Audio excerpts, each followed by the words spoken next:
The mainstream gaming media is filled with radical leftists and they love to defend their own. Instead of trying to understand why gamers are upset over situations, they just call us ists and phobes. And now Wired has put out this article saying 2024 was the year the bottom fell out of the video games industry, talking about Gamergate and layoffs and how Twitter users and right-wing gamers damage the industry. I have a few different things to show off, but before I get into the topic, if you enjoy the content I create, check out the links in the description, join the community in my live streams, and consider supporting through Patreon or YouTube memberships. Now, obviously, there is a lot going on in the gaming industry. We are seeing tons of failures like Dragon Age the Veilguard, Suicide Squad Kill the Justice League, Star Wars Outlaws upcoming, games that are probably going to be flops like Assassin's Creed Shadows, but we are in the middle of Gamergate too, and instead of trying to understand what gamers are arguing for and why we care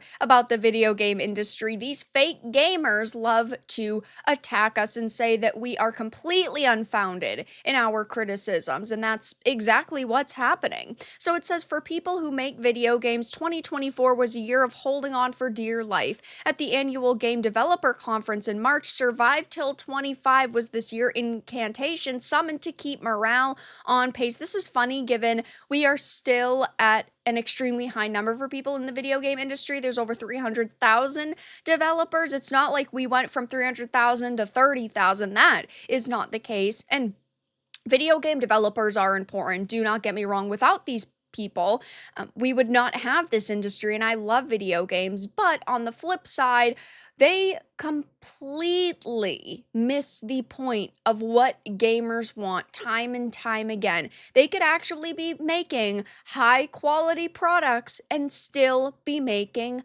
money and not have to worry about their jobs being on the chopping block. If they, I don't know, were not hiring activists and they were simply hiring gamers to make games, things would probably be going a little bit better.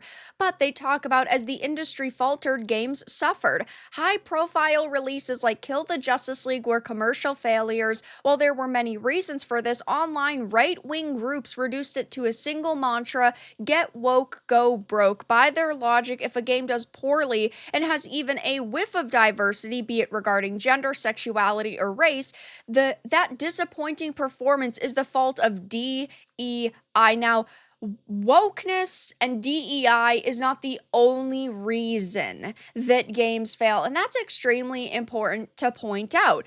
I think having diversity and inclusivity within games is important and is good. But a lot of the people within the industry that are making these games have a checklist, and they are just going down that list and checking off as many boxes as possible. And that is the problem. We are talking about very hollow representations of certain groups and certain people, and it just comes across as pandering, and it just does not sit well with the average gamer. And Kill the Justice League had way more problems than just diversity. The main issue that I had and why it is the worst game of the year, in my opinion, is because we are talking about a franchise. The Arkhamverse, Kevin Conroy, amazing games, all 9 and higher, right? But Kill the Justice League was a 2. And not only is, yes, the DEI elements shoved into your face, very obvious, attempts to appeal to certain groups of people, aka modern audiences, aka sensitive snowflakes on social media, but they had characters pissing on the Justice League. You had Harley picking up her old outfit saying, I don't want to be this person anymore. You had Harley trashing the Joker constantly because she was a strong, independent woman. You had Poison Ivy, who was really just Greta Thunberg in this game. These are not elements that are going to sit well with people, and that does not have anything to do with DEI. That is just bad storytelling. Now, Rocksteady is a shell of the company they once were. They are no longer that amazing studio who made the amazing Arkhamverse games, and Well, they didn't make money on this. Warner Brothers lost over $200 million and they deserved to. And we're talking about a lot of games that have come out this year that have been amazing, like Stellar Blade, Black Myth Wukong, Metaphor, Rebirth, Balatro. These are all games that lots of people loved. It's not all doom and gloom. We do not hate on every single product, but they just want to attack gamers and also attack who they've deemed their political opponents, right? Like, I've never sat here and told you guys what my personal politics are. I've never labeled myself right wing. But at the end of the day, if these people are going to call me that, I don't care because I just want to protect the video game industry and I want to do good. I want to make sure that games get better and not get worse. For indie developers, though, it says specifically the threat to their existence has been substantial. We are talking about a time when indie developers have such a massive opportunity to release games. We are talking about companies that are big, like Krafton, investing in indie developers and new studios because they recognize the direction the mainstream is going in, and it's not a good one. So, while yes, it is hard all of the time for indies to release titles, they have a lot of opportunities now, which is fantastic.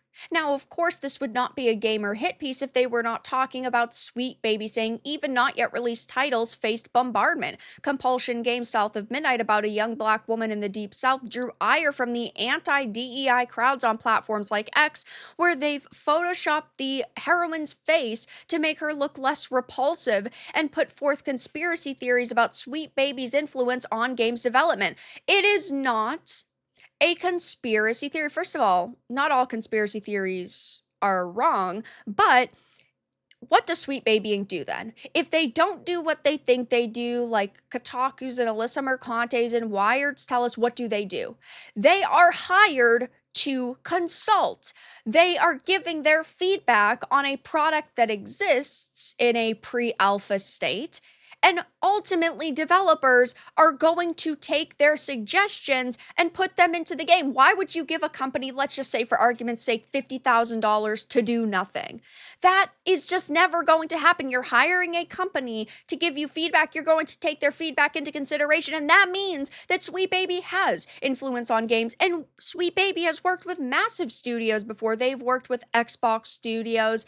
They have worked with Remedies and Valves and EAs. Like, we are talking about a slew of companies here. But the pressure to remain apolitical, a curious agenda from an entertainment form that marries the artistic preferences of narrative and imaginary worlds with agency granted to players who inhabit them, did not come just from a vocal minority. Following the release of Black Myth Wukong, some streamers were given instructions to avoid talking about COVID-19 or feminist propaganda. This is hilarious because it's not true. There was a report that was put out claiming this, and it was instantly debunked. So they are now pushing fake news. They are now being the worst types of people, right? That they're saying we are for pushing, quote, fake news about what Sweet Baby Inc. does.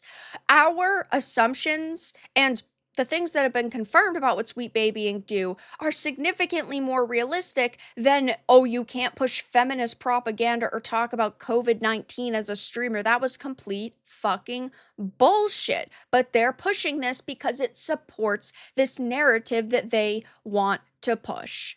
Now, of course, none of you are surprised by the mainstream media wanting to just write a hit piece on gamers who they've deemed toxic and sexist and racist.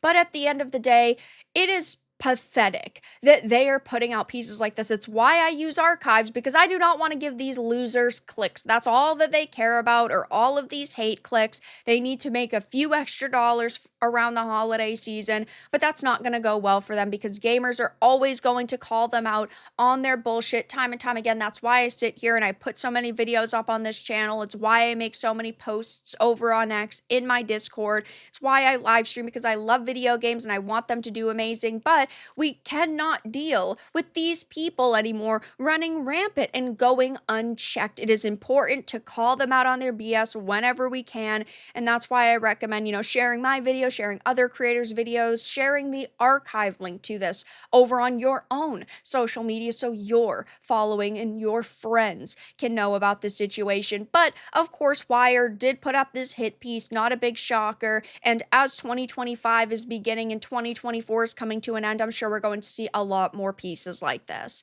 But that's all that I really had to discuss in this video. Let everyone know your thoughts in the comments below. If you enjoyed this, give it a like, and if you didn't, give it a dislike. I appreciate your support either way, but I'll talk to you all again in the next video really soon.